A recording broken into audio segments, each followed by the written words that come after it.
Well, hello there. Coming to you from my car. It's dark. I apologize for the lack of light. The virus outbreak of 2020 is something that's very different than anything that I ever remember in my lifetime. In fact, all the news outlets that we've been keeping up with they've compared it to many of the biggest outbreaks that human history has ever seen. The most recent being the Spanish flu epidemic of 1918. I've never in my life seen a time where the whole world has shut down as much as it has for this thing here. Now, today is Wednesday, March 18th. It is exactly 1 week after our president went on the air and told America how serious this outbreak was going to become, and giving us his first major outlook as to how our country was going to react to it and everything that goes along with that. The outbreak actually started, they believe, back in sometime in November at a small market in China. Now, this is just a common belief among some of the experts. Obviously, we don't know exactly how this thing came about, but the common belief is a vendor in China who was dealing in live and dead bats butchered a bat, and somehow either the urine or the blood of that bat got on his hands, and he touched his hands somewhere to his face, either to his mouth, nose, or eyes. And that is how the virus transferred from the animal to humans, and then it spread from there. And it spread among the population there in the Wuhan province in China, and then broke out from there, spreading across China, and then eventually across the world. It finally hit the US in late February, early March, when we first started seeing our first cases. But hindsight is always 20/20, right? Some of our experts actually believe it's been in the US probably since late December, early January, but was undetected until late February, when our first confirmed cases, when we first started testing. So as we stand today, March 18th, we now have over 6,000 cases, and it's widely believed, because our country has been very slow to get testing up and underway, it's widely believed that there's hundreds of thousands of cases here in the US. For most people, this virus is not going to cause too much harm. It's going to cause flu-like symptoms, put you down for anywhere from 2 weeks to a month. So it's a bit stronger than the flu, but it also has a higher death rate than the flu, and it hits elderly people particularly hard. Our country, as a measure of trying to get this thing under control, has decided to go in a wide-scale, large-scale social separation effort to try to slow down the spread of this virus, because at the rate that it's spreading, our healthcare system will be completely overwhelmed in a matter of a couple of weeks from now. All schools have been shut down, almost nationwide. Not every state is cooperating yet with the wide-scale social separation thing. But here in the state of North Carolina anyway, all schools have been shut down. All bars and restaurants have been mandated to be takeout only, so you can't go sit down and have a dinner somewhere. Bars are shut down. All businesses have been highly encouraged to work from home when necessary. Basically, the whole society has gotten to a point where everybody is staying as far separated as humanly possible, yet still trying to maintain at least a semblance of normal life. Certain cities in our country have gone to a complete lockdown. The most notably is San Francisco, where they are in a mandatory stay where you are situation, where they have decided that nobody is to leave their house until they need supplies, and you're only going out for your needs, and that's it. There is no social gathering of any kind. There is no recreational activity of any kind. You are to stay in your homes.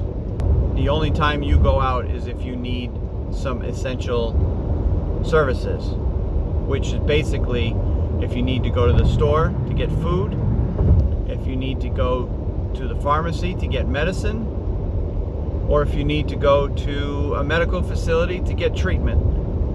Other than that, you're not allowed to leave your house.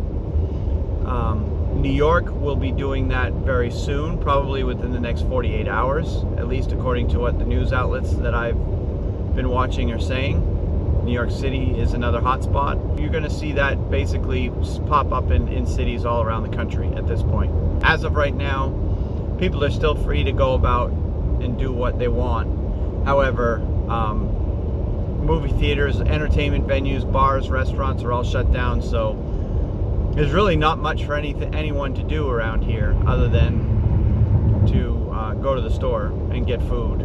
So, and that brings us to how it affects us and how our experience is going. I'm actually on my way into work right now as we speak. I'm currently commuting. It's about 5 a.m., a little after 5 actually. And I'm going in to probably do a 12-hour day minimum today. My daughter is a part-time associate at her company. They have her scheduled 40 hours. I'm not sure if they're allowing her to get overtime or not. I'm a full-time employee of my company, and I am currently scheduled 40 hours, but as long as our store continues to have the sales it's been having over the past couple of weeks, they're allowing us to basically work as much as we're comfortable working. So my normal schedule is 4 10-hour days, but last week I ended up doing 4 12s. So for right now, until further notice, they've got us working basically as much as they need us. Yeah, I think I've got you updated to where we are at this point. Some of these videos are going to be in the dark because I'm going to be going in super early or coming home super late. So I apologize for that, but other than that, you know, stay tuned, and my daughter and I will tell our story through our eyes on what it's like to be working in a grocery store during a national state of emergency. That's all for now. So oh, what a day. 12 and a half hours later, we're finally going home. Technically, I'm off tomorrow, but I'm going to go in because I have to do a frozen order early in the morning, and then I have to do my truck.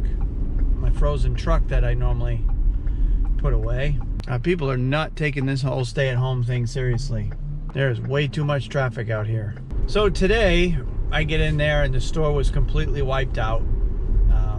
Looked at the sales from yesterday because I was off yesterday, and we had yet another day where we sold way more than we were budgeted for, and the store looks it.